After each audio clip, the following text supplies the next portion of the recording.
Queue న్యూస్లో పనిచేయటకు senior video editors కావాలను సంప్రదించవలసిన నెంబర్లు 8688960884. ఇక మరోవైపు ఇప్పుడు ప్రధానంగా రాష్ట్ర వ్యాప్తంగా ఉత్కంఠగా ఎదురు చూస్తా ఉన్నారు. మా గురించి కనీసం మాట్లాడుకుంటలేరని చెప్పేసి ఇక్కడ డిఎస్సి అభ్యర్థులు ఇటు గ్రూప్ 2 అభ్యర్థులు క్లియర్ గా ఎదురు చూస్తా ఉన్నారు.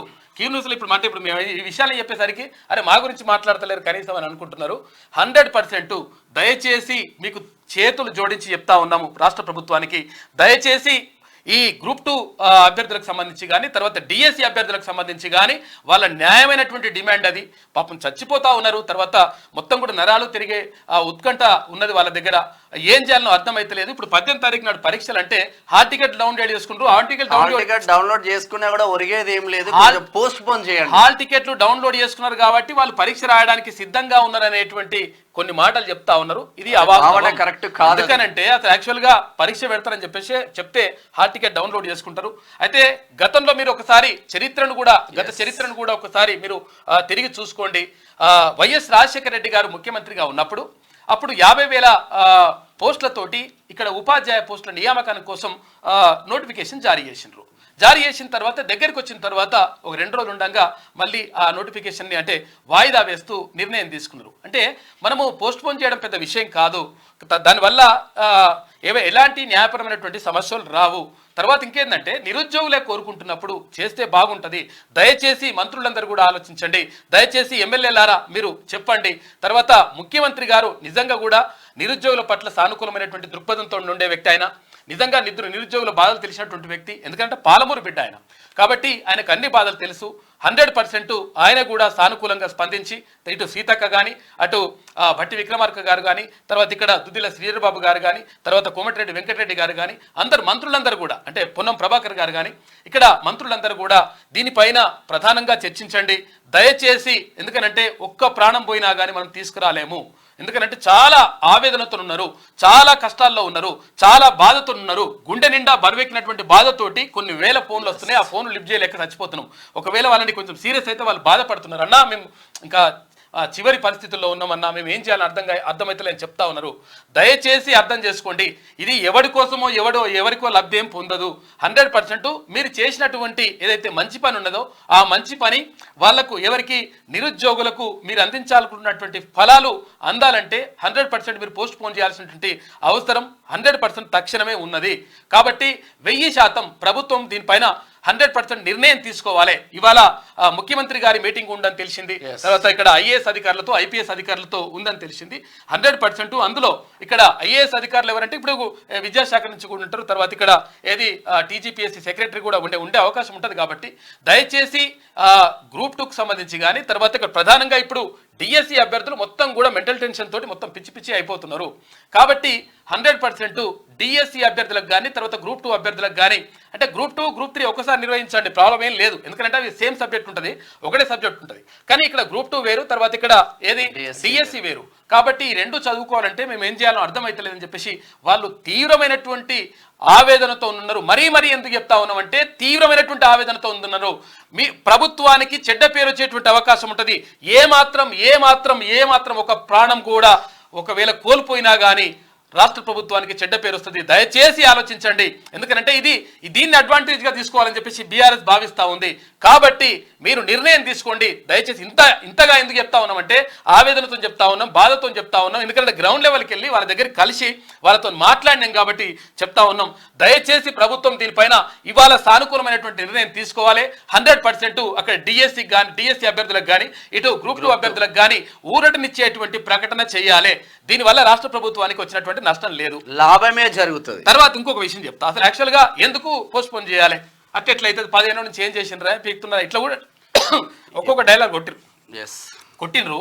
అయితే నేను ఏం చెప్తున్నా అంటే ఎప్పుడైతే నార్మల్గా నోటిఫికేషన్ వచ్చిన తర్వాతనే ఏ ఉద్యోగానికైనా ప్రిపేర్ అయ్యే వాళ్ళకు కొంచెం ఇంట్రెస్ట్ అనేది వస్తుంది, సీరియస్నెస్ వస్తుంది. విషయం చెప్తా పాటు అసలు యాక్చువల్గా ఏం జరిగిందంటే గతంలో ఉన్నటువంటి దుర్మార్గమైనటువంటి ప్రభుత్వం ఏం చేసిందంటే 5,089 పోస్టులు డిఎస్సి అని చెప్పేసి ఒకటి ప్రకటించింది.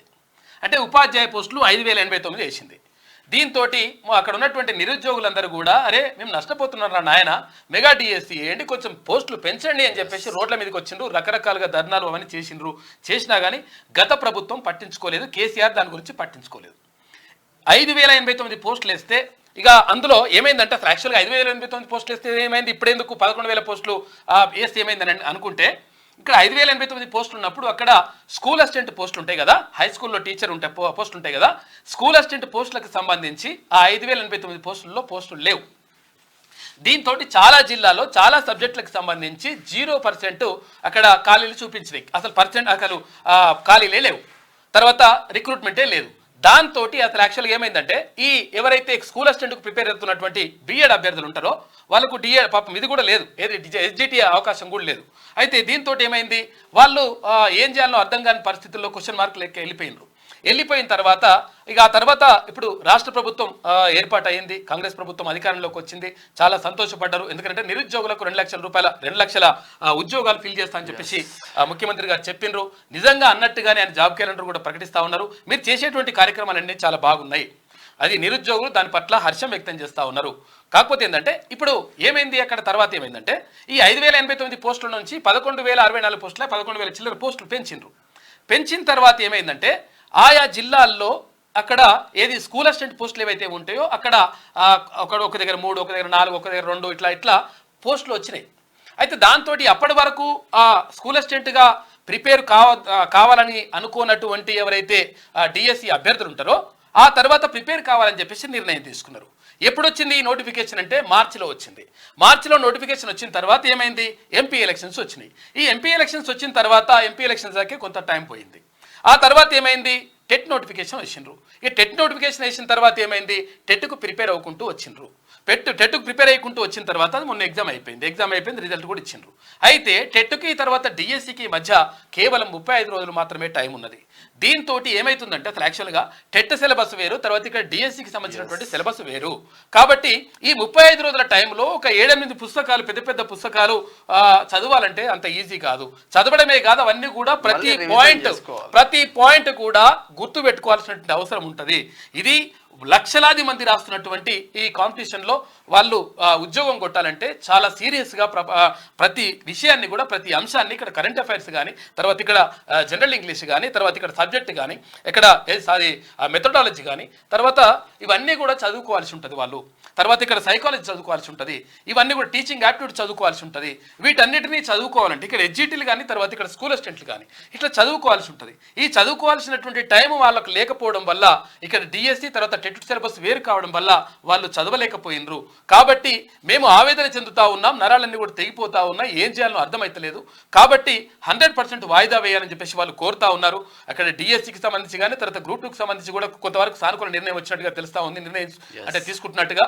కాబట్టి ఇక్కడ డిఎస్సిని కానీ, తర్వాత ఇక్కడ గ్రూప్ 2ని కానీ, అరే మళ్ళీ ఒక డౌట్ రావచ్చు, మరి ఎట్లా ఇప్పుడు అది అయింది, అది డిఎస్సిని వాయిదా వేస్తే మళ్ళీ గ్రూప్ 2 కూడా వాయిదా వేస్తే రెండోసారి మళ్ళీ క్లాష్ అవుతాయి కదా, మళ్ళీ కూడా ఇబ్బంది అవుతుంది అంటే అట్లేం అవసరం లేదు. డిఎస్సిని ఇక్కడ నుంచి సెప్టెంబర్ వరకు, అక్టోబర్ వరకు అట్లా పోస్ట్ పోన్ చేయండి. ఆ తర్వాత డిసెంబర్లో గ్రూప్ 2ని పెట్టండి, పెట్టేస్తే దీనికి మళ్ళీ గ్యాప్ వస్తుంది. కాబట్టి ఎవరు కూడా నిరుద్యోగులు అంటే మెజారిటీ పీపుల్ ఎవరైతే ఉన్నారో వాళ్ళని నిరుద్యోగులని దృష్టిలో పెట్టుకొని మీరు ఆలోచించండి. మెజారిటీ అని కాదు, మ్యాక్సిమం మేము పోయిన వాళ్ళందరూ కూడా 99 మంది ఈ వాయిదాను కోరుకుంటా ఉన్నారు. దయచేసి ప్రభుత్వం దీనిపైన సానుకూల నిర్ణయం తీసుకోవాలి. మీరు మంచి చేద్దామని అనుకుంటున్నారు, అయితే మరి ఎవరు మిస్గైడ్ చేస్తున్నారో అర్థమైతలేదు. కానీ 100% వాళ్లకు అంటే సానుకూలమైనటువంటి నిర్ణయం తీసుకోండి. ఇవాళ సాయంత్రంలోగా ఇది డిఎస్సికి సంబంధించి కానీ, తర్వాత గ్రూప్ 2కి సంబంధించి కానీ వాయిదాకి సంబంధించి నిర్ణయం తీసుకోవాలని చెప్పేసి మంత్రులను, తర్వాత అక్కడ ముఖ్యమంత్రి గారిని ప్రధానంగా విజ్ఞప్తి చేస్తూ ఉన్నాం. ఎందుకంటే క్యూనూస్ తరఫున కూడా, ఎందుకంటే వాళ్ళు అడుగుతా ఉన్నారు, అన్న మేము కాంగ్రెస్ పార్టీ కోటేయమంటే విషయం, తర్వాత మేము పుస్తకాలు వదిలిపెట్టి ఊర్లలో పోమంటే పోయినామన్నా, కాకపోతే ఏంటంటే మాకు ఇట్లా అన్యాయం జరుగుతుందంటే, అన్యాయం జరుగుతుందంటే వీళ్ళ గొంతమ్మ కోరికలు ఏం కోరతలేరు, వాళ్ళు జస్ట్ వాయిదా ఏమంటున్నారు. దీనివల్ల న్యాయపరమైనటువంటి చిక్కులు కూడా ఏం రావు, రాష్ట్ర ప్రభుత్వానికి మంచి పేరు వస్తుంది. కాబట్టి దయచేసి ఆలోచించండి. ఇక మరోవైపు ఇంకోటి ఏంటంటే, నిన్న చిక్కడపల్లి లైబ్రరీలో మొత్తం కూడా అది పోలీసులు లాఠీ చార్జ్ చేసిండ్రు. తర్వాత ఇక్కడ అంతా కూడా జరిగింది. తర్వాత అక్కడ మహిపాల్ యాదవ్ మహిపాల్ యాదవ్ను కూడా అరెస్ట్ చేసిండ్రు. ఇది కరెక్ట్ కాదు. ఎందుకంటే ప్రజాస్వామ్యయుతంగా సరే ఏదో నడుస్తూ ఉంటే ఇట్లా అరెస్ట్ చేసి తర్వాత అక్కడ భయభ్రాంతులకు గురి చేయడం మాత్రం ఎట్టి పరిస్థితుల్లో కరెక్ట్ కాదు. కాబట్టి మహిపాల్ యాదవ్ను 100% రిలీజ్ చేయాల్సిన అవసరం ఉన్నది. చాలా మంది అక్కడ అభ్యర్థులను కూడా గ్రూప్ 2 అభ్యర్థులు, డిఎస్సీ అభ్యర్థులు, అమ్మాయిలు కూడా అరెస్ట్ చేసిండ్రు.